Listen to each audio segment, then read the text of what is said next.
Bienvenue à Cube. 2 observations avant de débuter l'émission. Si vous étiez sur la route cette fin de semaine, il y avait du monde pas à peu près avec la fin des vacances de la construction.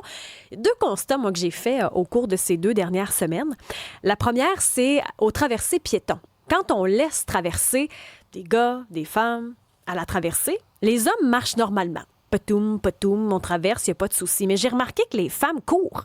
On les laisse passer, puis choup, ça marche vite, ça court. Puis je lève la main, je fais ça. J'ai remarqué que c'était mon comportement. Je sais pas pourquoi c'est comme ça, mais on dirait qu'on veut pas faire attendre les autos qui sont confortablement... les automobilistes qui sont confortablement installés. Je sais pas pourquoi, je sais pas si vous avez remarqué ça, mais bref, les femmes courent, puis les hommes marchent. Je sais pas pourquoi. Deuxième chose...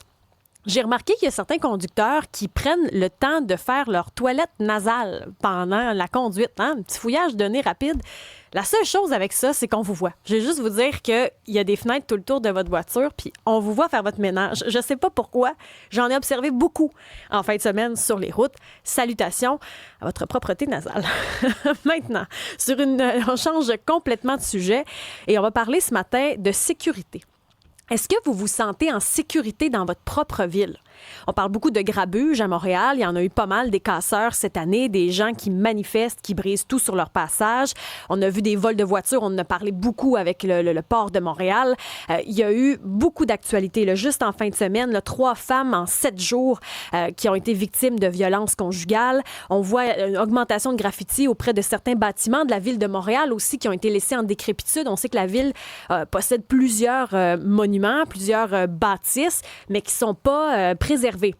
Est-ce que ça vous fait peur? Est-ce que votre sentiment d'insécurité augmente? On parle de Montréal, mais c'est comme ça un peu partout à travers le Québec. Puis on se rend compte, moi je trouve que la peur, souvent on l'associe quand on vit un gros événement traumatique. Un gros événement traumatique. Par exemple, une violence conjugale, justement, quelqu'un qui se fait frapper en pleine rue. Mais des fois, la peur, c'est pernicieux. Ça s'installe tranquillement. Moi, je me rappelle, quand on était jeune, on s'était fait voler à plusieurs reprises. Puis il y avait un regroupement de chalets là, qui essayaient de faire leur propre enquête parce qu'ils trouvaient que les policiers prenaient pas ça au sérieux. Puis c'est comme si à ce moment-là, même si j'étais pas sur place quand on s'est fait voler, c'est comme si dans mon cerveau d'enfant, ça s'est enregistré comme c'est possible. Se faire voler n'importe quand, c'est possible. C'est comme si tranquillement dans mon cerveau, ça s'est intégré, ça. Puis toute ma vie, j'ai eu ce sentiment-là d'avoir peur. Puis au fait, je savais pas que j'avais peur de me faire voler jusqu'à temps que je prépare l'émission. Puis que je me rende compte que ce petit événement-là, bien banal, pour moi, a laissé empreinte dans mon esprit. Même chose la semaine passée quand il y a eu vandalisme à la station, puis j'ai vu les grabuges se faire sous mes yeux. Puis je me suis rendu compte à ce moment-là que tous les grabuges qui ont eu lieu dans la ville, ça a pu laisser une marque auprès des commerçants, commerçantes, même si on n'était pas là, même s'il n'y a pas eu de blessés. Il s'installe tranquillement des petites notions de peur sans qu'on le sache. C'est ça, je trouve, des fois, qu'on mesure mal. Parce qu'il n'y a pas de statistiques pour ça, tranquillement, quand on craint de marcher seul dans les rues. Puis j'avais envie de l'évaluer, ça, aujourd'hui. Est-ce que vous vous sentez en sécurité? Parce que techniquement, au Québec, on est en paix, là, techniquement. Alors, pour en parler ce matin, j'ai 2 invités de marque. Vous pouvez bien évidemment nous appeler, 187 Cube Radio, 1877-827-2346. André Gélina est policier retraité de la section du renseignement du service de police de la ville de Montréal. André Gélina, bienvenue à l'émission. Merci, Mme Perron. Est-ce qu'on peut dire que la criminalité a augmenté ou est-ce qu'on le couvre davantage? C'est quoi votre opinion là-dessus? Moi, je dirais que la criminalité, c'est diversifié. En fait, ce qu'il faut regarder, c'est que le sentiment de sécurité peut être assez différent dépendamment qui on est, où on vit et de quelle façon on regarde notre environnement. Beaucoup de gens vont se sentir intimidés, beaucoup de gens vont avoir peur de l'itinérance, vont avoir peur de la toxicomanie et de tous les problèmes de santé mentaux qu'on peut constater de savoir les gens, là, de la façon dont ils se comportent sur nos rues. Il y a d'autres personnes qui vont vivre dans certains quartiers où est-ce qu'il y a des tentatives de meurtre, où est-ce qu'il y a des meurtres, qu'il y a eu des fusillades, bien évidemment, pour eux, ça va être leur réalité. Et c'est ça vraiment qu'il faut comprendre, qu'il faut essayer de vérifier parce que c'est ce qui représente différentes réalités dépendamment où est-ce que vous restez. Si vous habitez en campagne, évidemment, vous l'avez mentionné, ben ça peut être beaucoup plus des introductions par infraction chez vous parce que, soit que les chalets sont pas occupés la semaine, des choses comme ça. Fait que c'est ça qu'il faut regarder, c'est que dépendamment qui vous êtes, de l'âge que vous avez, de votre occupation, de l'endroit où vous vivez, vos préoccupations en matière de sécurité publique peuvent être très différentes. Il y a la Fraternité des policiers-policières qui ont fait un sondage léger l'année passée, puis ils disaient que 2 Montréalais sur 3 se sentaient moins en sécurité qu'il y a 5 ans. Est-ce que c'est simplement un sentiment ou vraiment on est moins en sécurité? Bien, vous savez, il y a toujours une grosse différence entre la perception du danger et le danger réel auquel on s'expose. Évidemment, si on se rapporte à des années passées, puis je me souviens entre autres de l'année 2022, où est-ce qu'il y avait des fusillades pratiquement, je me souviens, j'ai déjà donné 13 entrevues dans une journée, là, parce qu'il y avait des fusillades un peu partout à Montréal.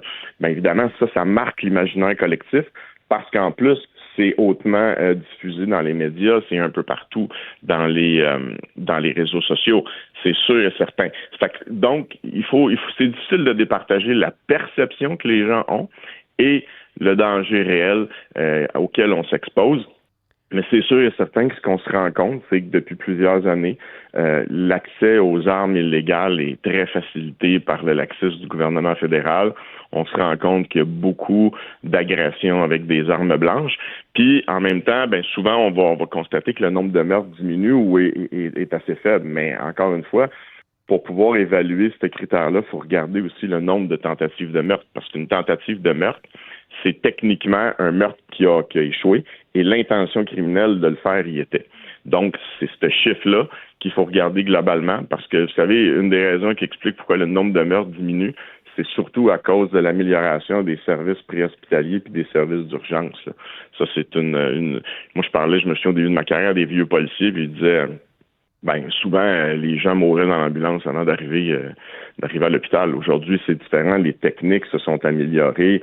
Il y a beaucoup plus de façons de faire et cette médecine d'urgence-là s'est améliorée. Et ça, on voit l'impact sur justement la diminution du nombre de meurtres. Mais il faut regarder le nombre de tentatives de meurtre pour avoir un portrait global de ce type de crime-là. C'est le nombre de tentatives avec les années, là, quand on regarde les 10, 15, 20 dernières années, ça ressemble à quoi? Je ne possède pas ces chiffres-là, mais ce qu'on peut savoir, c'est que c'est beaucoup plus important que le nombre de meurtres, évidemment. Parce que vous regardez beaucoup lorsqu'on va regarder, mettons, les nouvelles et on va se rendre compte, un individu a été poignardé, bagarre en sortie d'un bar, 2 individus poignardés. Vous savez, c'est sûr que ça peut être considéré comme une agression armée, dépendamment de la gravité des blessures, mais je veux dire, ça peut aussi finir souvent en tentative de meurtre. Fait que, évidemment, le nombre de tentatives de meurtre est beaucoup plus important que le nombre de meurtres. Et ça, il faut tenir ça en compte. Mais moi, je vous dirais que le sentiment, si on parle de Montréal, le sentiment des gens, c'est lorsqu'il y a des exactions avec des armes à feu illégales qui sont produites, ça, évidemment, ça marque l'imaginaire. Et c'est tout ce que les gens peuvent constater dans la rue lorsqu'on voit tout le phénomène de violence, de toxicomanie, de santé mentale mêlée à l'itinérance, lequel engendre l'autre, évidemment, c'est un cercle vicieux. Et ça frappe l'imaginaire des gens et ça les touche dans leur quotidien parce que c'est autant dans les transports en commun, c'est autant dans l'endroit où est-ce qu'ils vivent, c'est autant lorsqu'ils se rendent au travail, lorsqu'ils se rendent pour leurs loisirs. C'est sûr que la ville de Montréal, l'administration municipale, avec son idéologie, va dire, non, il faut le vivre ensemble, la mixité sociale et autres comme ça. Mais en bout de ligne, ça fait en sorte que il y a des citoyens qui se sentent hautement insécurisés par ces phénomènes-là. Et ça, c'est réel et c'est là-dessus qu'il faut travailler. Mais évidemment, ça, c'est un problème qui déborde beaucoup le service de police parce que, vous savez, le service de police doit réussir partout où est-ce que tous les autres systèmes, que ce soit scolaire, médical, de justice, ont échoué. Et ça, c'est pas évident comme mission. Là, parce que rendu là, c'est tout le filet social dont vous décrivez. Là. Donc, comment on traite les problèmes de santé mentale, comment on fait pour que les gens ne se ramassent pas dans la rue, justement. Ça, on en a abondamment parlé au cours de la dernière année, la crise du logement et tout, mène un peu à ce que vous dites. Donc, ça, c'est vrai que ça dépasse largement le travail des policiers. J'invite dans la discussion Marc Lambert, qui est président de la firme Groupe canadien de sécurité privée. Ça, c'est une nouvelle qui est apparue au cours de l'été où on nous disait que les quartiers cossus, les quartiers qui avaient les moyens, souvent se payaient des services de sécurité privés pour se sentir davantage en danger, davantage en sécurité, c'est l'inverse. Marc Lambert est avec nous. Marc, nous, j'avoue, quand on a lu cette nouvelle-là, on s'est dit, coudonc, comment ça, on a besoin maintenant dans les différents quartiers de Montréal d'avoir de la sécurité privée. Comment on fait appel à vos services et pourquoi? Bien, en fait, là, on parle de Montréal, mais il y a d'autres municipalités où ce que les gens font ce genre d'acquisition-là. Il faut comprendre que souvent, tout à l'heure, vous en parliez, puis vous avez amené un excellent point, Mme Perron, ça découle d'un événement. Donc, il est arrivé un événement dans mon quartier ou près de chez moi où il m'est arrivé un vol. Donc, par conséquent, il y a une peur qui se crée. Puis de la peur, bien là, évidemment, nous, on apparaît dans le décor. Parce que c'est pas si vous appelez au poste de police demain, bien, ils vont peut-être pouvoir augmenter le nombre de patrouilles dans votre quartier, mais c'est pas toujours facile. La pénurie de main-d'œuvre, elle frappe partout. Puis, bien, pour un service de police, on va toujours primer les appels qui sont relatifs à la vie avant relatifs à les biens. C'est normal. Donc, là, les gens vont nous appeler. Là, on va souvent conseiller aux gens de s'associer entre voisins pour diminuer la facture puis la rendre plus aisée pour tout le monde. Ça coûte combien, par exemple, faire appel à un service de sécurité privée? Bien, comme j'explique souvent, ça dépend du nombre de services que vous prenez, puis c'est des forfaits. Là. C'est la même affaire que votre service de cellulaire ou d'Internet à la maison, de TV. Soit vous prenez tous les postes, vous ne les prenez pas tous, vous les choisissez, bien, le prix va en conséquence. Et en moyenne, c'est combien? Bien, je vous dirais, mettons, on parle, si on associe, là, parce qu'on m'a demandé souvent, là, mettons, pour le monde, la classe moyenne, oui. Bien, la classe moyenne, on parle d'environ entre 190 et 215 résidences qui se mettent ensemble. Bien, on parle d'une facture qui va varier entre 100 et 135 $ par mois. Par tête de pipe, là. Exact. C'est à peu près l'équivalent de votre facture d'Internet. Puis c'est comme ça, vous êtes là à l'année, par exemple, dans différents secteurs. Vous dites, ce n'est pas qu'à Montréal. À quel endroit, par exemple, il y a des municipalités qui font appel à vos services? Bien, c'est sûr que là, je vous dirais que dans les municipalités, c'est souvent plus primé dans le sens où ça va être des périodes. Les vacances de construction qu'on vient de passer, qui sont pour nous une période qui est ultra achalandée, les vacances de Noël, le début du temps le temps des fêtes, puis il y a des vacances là, dans le temps de novembre. Là. Souvent, on va les 2 premières semaines de novembre, là, beaucoup de monde qui partent en vacances, mais là, ils vont demander de la surveillance pour faire vérifier leur maison pendant leur absence. Puis 2 fois, ça va être momentané. On va aller 5, 6, 7, 8 mois après l'événement, comme on parlait tantôt, après un vol, une entrée par infraction, bien là, on va aller réinstaurer le sentiment de sécurité. Puis comme vous disiez, ben après l'événement, ben là, vous ne l'aviez plus, ce sentiment-là. Tranquillement, pas vite, il s'est miné. Ben nous, notre travail, on va essayer de le réinstaurer. Puis de par notre présence, puis parce qu'on va essayer de faire autour, on va réinstaurer ce sentiment-là. Puis, règle générale, on vous appelle après quel incident? C'est-tu majoritairement des vols? Pourquoi les gens se disent subitement on a besoin de sécurité? Ça va être vol de véhicule, vol d'un véhicule, entrée par infraction pendant que vous êtes à la maison. Ça, surtout, ça, c'est évident que là, on fait apparition, là, mais je vous dirais que surtout les entrées par infraction. Là. Ça fait une quinzaine d'années que vous faites ça. Est-ce que vous avez vu une augmentation des appels? Je vous dirais que il n'y a pas une augmentation des appels, mais la longévité des contrats a expansionné drastiquement. Là. C'est quoi la moyenne d'un contrat? Je vous dirais que, mettons, par le passé, il y a 10-15 ans, on parlait, mettons, de 2 semaines. Aujourd'hui, on parle d'un minimum de 6 mois. Puis vous êtes là pourquoi? Parce qu'il n'y a pas assez de policiers sur le terrain? Est-ce qu'il n'y a pas assez de policiers? Je pense que M. Gélin pourrait répondre à cette partie-là. Je pense sincèrement qu'effectivement, il manque d'effectifs. Mais je pense aussi que plus... Tout à l'heure, M. Gélin a amené un excellent point. Là, la criminalité s'est diversifiée, puis la tâche policière aussi. On a inclus la santé mentale, l'itinérance dans la tâche des policiers. Bien, s'ils sont occupés à faire un appel de santé mentale qui peut prendre entre 15 à 120 minutes, puis après, il y a la paperasse qui va avec ça, bien, ce duo de policiers-là, on vient de le perdre pour la moitié de leur corps de travail. Fait que si on décide qu'on perd un véhicule complet sur le territoire parce qu'on a de la paperasse à faire, parce qu'il y a eu une intervention, bien, c'est un véhicule, quand on fait des moyennes de répartition d'effectifs, bien, ce véhicule-là, il n'est plus là. Puis si notre répartition est à 4 véhicules, bien, on vient se retrouver à 3 véhicules. Puis là, dépendamment des appels, tout à l'heure, vous parliez de violence conjugale, bien, on va essayer d'avoir 2 véhicules, 2 duos pour une violence conjugale. Il reste un char sur tout le territoire. André Gélina, est-ce que vous pensez qu'il manque de policiers sur le terrain? Oui, c'est clair. Oui, c'est clair, parce que, vous savez, les policiers peinent à répondre aux appels d'urgence codés 1 et 2. Là. En fait, c'est où est-ce que la vie des gens peut être mise en danger, ou est-ce que la sécurité de nos biens peut être mise en danger aussi. Puis là, évidemment, ça laisse très peu de temps aux policiers pour faire le travail de base de policier qui est de faire de la prévention. Et quand je parle de prévention, évidemment, là, je parle pas juste d'aller donner des poignées de main, là. C'est vraiment d'aller patrouiller dans les secteurs, de rouler les fenêtres baissées, d'aller parler aux gens, d'aller rencontrer les commerçants, d'être à l'écoute là, vraiment des préoccupations. Parce que vous savez, lorsque les citoyens ont vu des choses louches ou ont des préoccupations ou que nous, on regarde les statistiques, il y a une augmentation d'introduction par effraction ou de vol de véhicules, bien, évidemment, c'est notre présence qui est nécessaire dans ces quartiers-là pour aller faire de la patrouille préventive. Mais en même temps, si on est toujours pris sur des appels côté urgent, ben ça laisse très peu de temps pour faire ça parce que les policiers doivent intervenir là-dessus, doivent par la suite compléter toute la paperasse administrative qui est reliée à ça. Et en même temps, il faut comprendre aussi, c'est que les effectifs d'un service de police, ben vous avez les effectifs de première ligne que vous voyez en uniforme, mais vous avez aussi toutes les gens qui travaillent au niveau des enquêtes, qui, eux, vont travailler en amont là, de ce qui se passe sur la route. Là.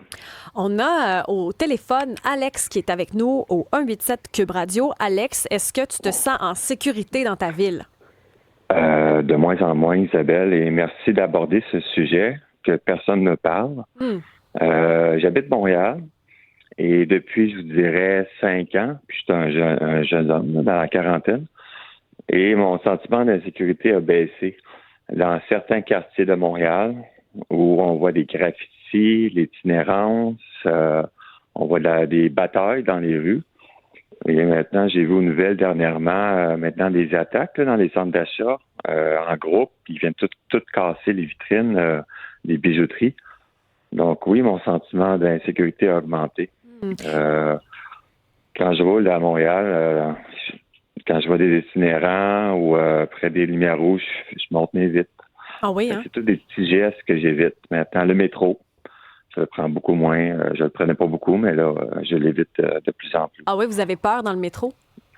Ben, on voit des drogués, on voit des personnes avec des maladies mentales, on voit des gens crier, des gangs. C'est toutes des petites actions qui font que notre sentiment d'insécurité se perd avec les graffitis, les déchets à terre. C'est comme un laisser-aller.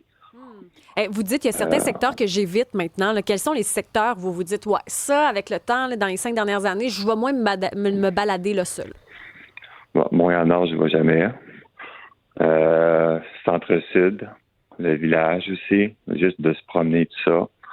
Ça, c'est des quartiers que j'y vais beaucoup moins. Puis avant, vous y allez, là? Ben, j'y allais beaucoup. J'y allais au moins une fois par mois. Là, j'y vais plus. Est-ce que vous avez juste déjà se promener, eu... c'est plus agréable. Excusez-moi. Non, allez-y. Est-ce que vous avez déjà eu altercation? Est-ce que ça vous est déjà arrivé, soit de vous faire suivre, ou vous êtes fait crier après, cracher dessus? Est-ce que vous avez déjà vécu une expérience là, qui vous laisse justement un goût amer? Ben, je ne sais pas visé personnellement, mais quand quelqu'un te crie, il ne faut pas que tu le prennes personnel. Il peut être en crise ou c'est toujours inquiétant. Tu te sens toujours stressé ou quand tu marches et tout ça, c'est pas normal. Dans ma famille, j'ai ma mère qui habite à Rock Forest, près de Sherbrooke. À Sherbrooke, oui. Et elle dit que le centre-ville a changé beaucoup. Elle n'y va plus. J'ai une de mes tantes qui habite dans les Laurentides. Elle a acheté un poivre de Cayenne, puis elle met dans sa table de nuit. Puis elle a acheté un poivre de Cayenne à son fils qui habite dans le village. Oh! C'est grave quand même, là, quand on veut se promener avec du poivre de Cayenne pour se sentir en sécurité. Là. Moi, je trouve pas ça bien intéressant d'entendre ça aujourd'hui. Là. Ça veut dire qu'il y a quelque chose à faire certain en termes de sécurité. Là, Alex, merci de votre appel aujourd'hui. D'ailleurs, André Gélina, qui est policier retraité, on entend ça, là, des gens qui traînent du poivre de Cayenne. Ça vous surprend d'entendre ça? Ça me surprend pas, mais c'est à déconseiller. Parce que, premièrement, l'utilisation du poivre de Cayenne sur des êtres humains, ben ça constitue possession d'une arme prohibée.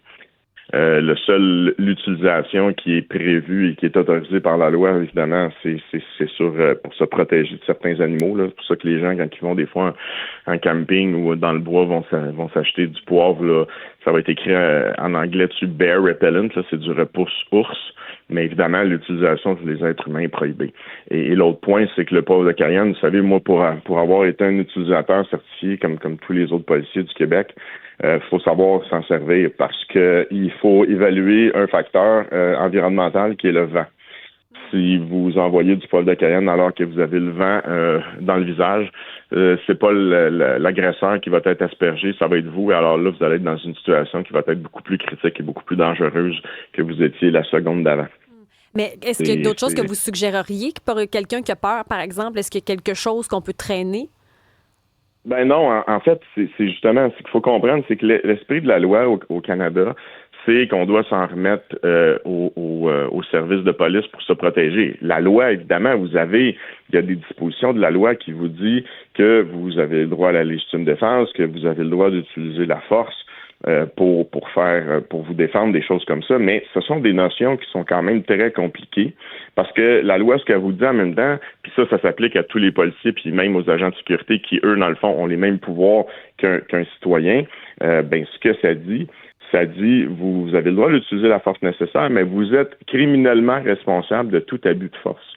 Et c'est pour ça que l'utilisation de la force, c'est déjà assez compliqué pour des policiers qui sont formés. Imaginez lorsqu'on tombe dans les mains d'un citoyen qui va être dans une situation hautement émotive, qui va avoir peur. Je suis pas en train de dire aux gens de pas se défendre, mais ce que je vous dis, c'est qu'il faut être prudent dans une situation comme ça parce que ça peut se retourner contre soi.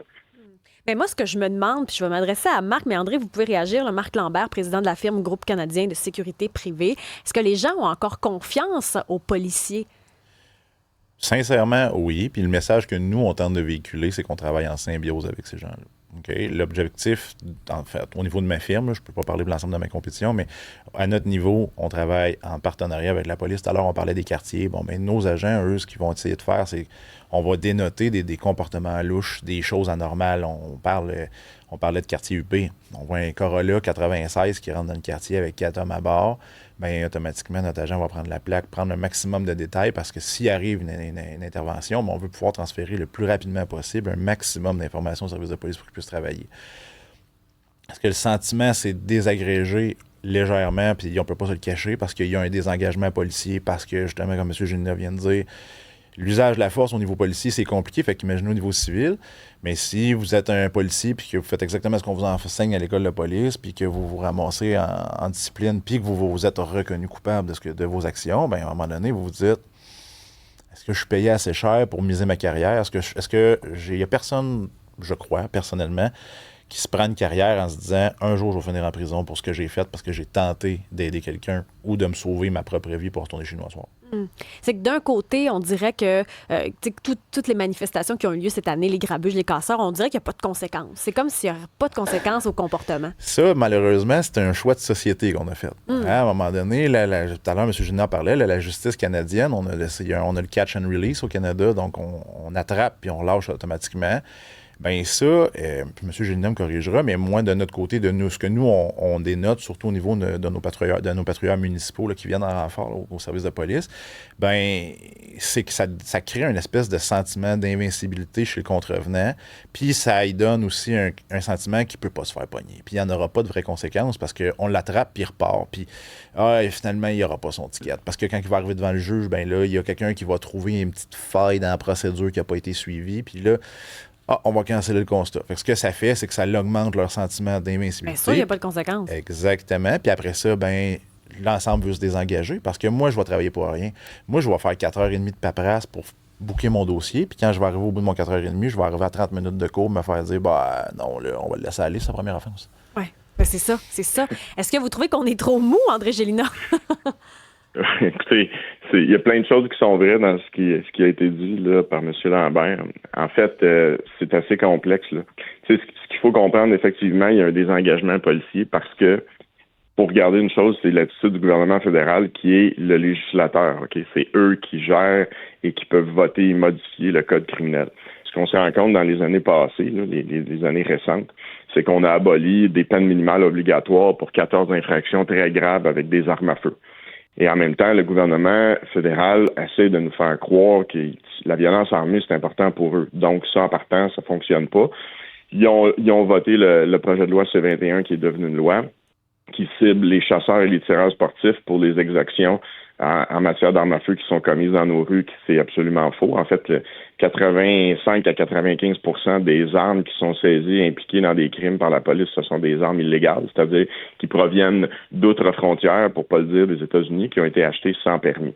Donc, pour des raisons idéologiques, on décide de sortir, d'abolir des peines minimales obligatoires parce qu'on dit que certains groupes sont surreprésentés dans les pénitenciers alors qu'ils ont été reconnus coupables par un des meilleurs systèmes de justice au monde.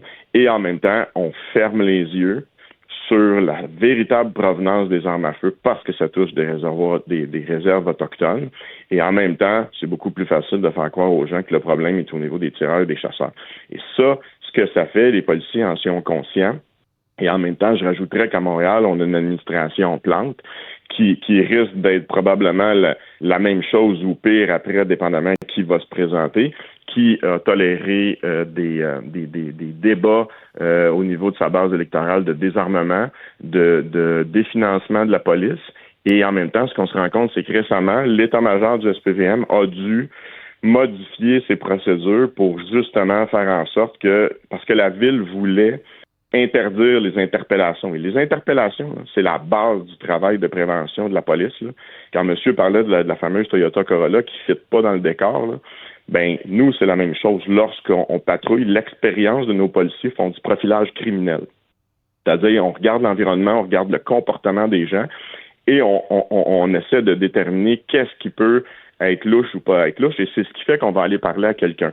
La ville voulait interdire ça, l'administration Plante voulait interdire ça, et l'état-major du SPVM a réussi à sauver les meubles, c'est-à-dire à dire, à l'encadrer grandement, et en même temps à obliger les policiers à dire aux gens, vous savez, lorsqu'on vous parle, vous pouvez quitter à tout moment, vous n'êtes pas obligé de nous répondre, vous n'êtes même pas obligé de rester là. Fait que c'est un petit peu contre-productif. En fait, on dit souvent qu'ils ont réussi à sauver les meubles là-dedans, puis c'est pas l'état-major qui est à blâmer. Mais vous savez, lorsqu'on sauve les meubles, là, ça veut dire que la maison est brûlée aussi. Oh. Et ça, cette tendance-là, qui est hautement idéologique de la part de l'administration municipale, qui n'appuie pas ces services de police, fait en sorte que, en bout de ligne, le désengagement va être de plus en plus grand. C'est d'ailleurs un phénomène réel qui est étudié par l'École nationale de police. Et ça fait en sorte que ça n'améliorera pas le sentiment de sécurité. Parce que quand je vous disais tantôt que le sentiment de sécurité, là, c'est très différent dépendamment de qui vous êtes, où vous êtes et ce que vous faites. Vous savez, quand vous êtes chez vous, dans votre maison, dans votre logement, dans votre condo, ce qui vous inquiète, c'est de voir des gens à louche qui se promènent dans votre secteur, des gens qui regardent dans les fenêtres des véhicules, qui vont venir zioter dans vos fenêtres de sous-sol, des choses comme ça. Mais là, en même temps, on essaie de menotter d'une main les policiers pour pouvoir intervenir là-dessus, sous prétexte que des groupes militants disent que ces interventions-là servent à faire du profilage et autres. Vous savez, M. Lambert a dit qu'il n'y a pas de policier qui se lève le matin et qui veut finir en prison, mais il n'y a pas de policier non plus qui se lève le matin et qui dit « Moi, je vais aller persécuter telle ou telle personne qui vient de telle ou telle minorité ». Non. Ce qu'on fait, nous, là, la dernière chose qu'on remarque, c'est la couleur des gens, c'est le comportement qui nous importe. Et c'est à ce moment-là qu'on doit intervenir, mais malheureusement, l'administration municipale nous met des bâtons dans les roues à Montréal, ça c'est sûr, et ça s'est vu dans d'autres grandes villes, notamment Toronto.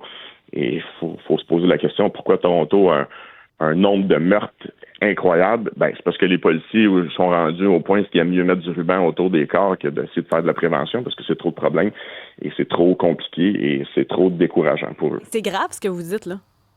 C'est malheureusement réel. C'est grave, hein? Mais puis on y reviendra, je vous garde avec nous parce que on a Guylaine au téléphone, on ira en pause. J'ai pas le droit de dire le mot pause, mais c'est ça qui arrive pareil dans pas long. Je vous garde là. Guylaine est au téléphone, 187 Cube Radio. Guylaine, vous aviez envie de réagir. Est-ce que vous vous sentez en sécurité dans votre ville? Yes, 5 pinottes. Moi, je demeure à Laval. À Laval, je vous dirais que oui. Le soir, je vais faire attention. Mais je suis allée avant hier avec mon fils sur la rue de la Gauchetière, OK? Oh, Sainte-Pinotte, que ça fait pitié des drogués. J'ai vu un deal de drogue en avant de moi. Oh. En plein jour. En plein jour. Je suis allée voir l'exposition du Titanic. Après ça, on a marché la Gauchetière pour aller manger au restaurant. Puis j'ai vu un deal de drogue. Le gars, il était en bicycle, en bedaine, puis il vendait de la drogue à qui mieux. Il y avait une fille, cette fille était quasiment comme tout nue, des bobettes à terre. Les gars, ça se lançait le frisbee. Il y avait des Indiens mélangés là-dedans. Il y a un couple en avant de nous autres qui a failli recevoir le frisbee d'en face. J'ai dit, oh mon Dieu Seigneur, ça fait pitié, là, vous avez même pas de sens. J'y retourne plus. Là, après ça, moi, j'ai resté dehors après manger. Je dis à mon gars, va chercher l'auto, viens me chercher ici. Moi, je repasse pas en avant d'auto, c'est pas vrai. Puis les policiers, d'un côté, comprends-tu? Il a raison, le monsieur, là, qui t'a rien parlé d'étiquette tantôt, là. Tu sais, ils vont aller là pour faire quoi? Tu sais, se faire piquer avec une seringue pognée à sida, mais la maladie du singe, ou, tu sais, il faudrait que ça rempire, là. Ça rempire, ça n'en fait pitié. J'ai une photo que je pourrais vous envoyer aussi à l'ancien centre Molson. OK, il y avait toute une gang de gays. OK? Il y en avait qui étaient tout nus, d'autres pas tout nus, un en train de s'habiller, l'autre en train de se réhabiller. Il n'y avait pas de police là non plus. Il était à peu près comme une trentaine de gars, là. Ils sont fait un party là-bas. C'est cute, ça, hein? Le monde qui passe avec les enfants, puis hey, wow, bravo. Montréal, ça s'en vient une poubelle. La plante, là, je sais pas qu'est-ce qu'elle fait, là, mais c'est dégueulasse. Bon, vous trouvez, quand vous dites poubelle, là, c'est que vous voyez beaucoup de déchets sur les beaucoup de déchets nutritionnels, de n'importe quoi, déchets humains. Les gens, ça fait pitié. Voyons donc, on se créerait dans le fin fond de l'Afrique, là. On dirait qu'on veut un peu un pays qui fait pitié. C'était beau avant Montréal. Donc là, vous êtes inquiète finalement d'être à Dieu, Montréal. Vous oui. ne venez plus à Montréal. Guylaine, merci de votre témoignage aujourd'hui, en faisant attention, bien sûr, aux mots utilisés. Pierre, je défends ma famille avec ce que je veux. Le Pierre de Val-d'Or lui dit je me défendrais s'il arrivait quelque chose à ma famille. Le sentiment d'insécurité est partout, même en Abitibi. Il y a beaucoup plus d'itinérance qu'avant. L'itinérance fait peur. Bon, j'ai l'impression qu'un peu comme n'importe quoi, c'est peut-être un 10 de personnes agressées versus tout le reste qui n'ont pas demandé d'être dans la rue. J'ai l'impression que c'est la même chose quand il y a débordement policier. On voit un 10 qui déborde, mais le 90 fonctionne. J'ai l'impression que c'est ça aussi qui ressort dans l'actualité. Est-ce que vous vous sentez en sécurité dans votre ville? Avec des propos, bien sûr, polis et adéquats. 187 Cube Radio, 1-877-827-2346.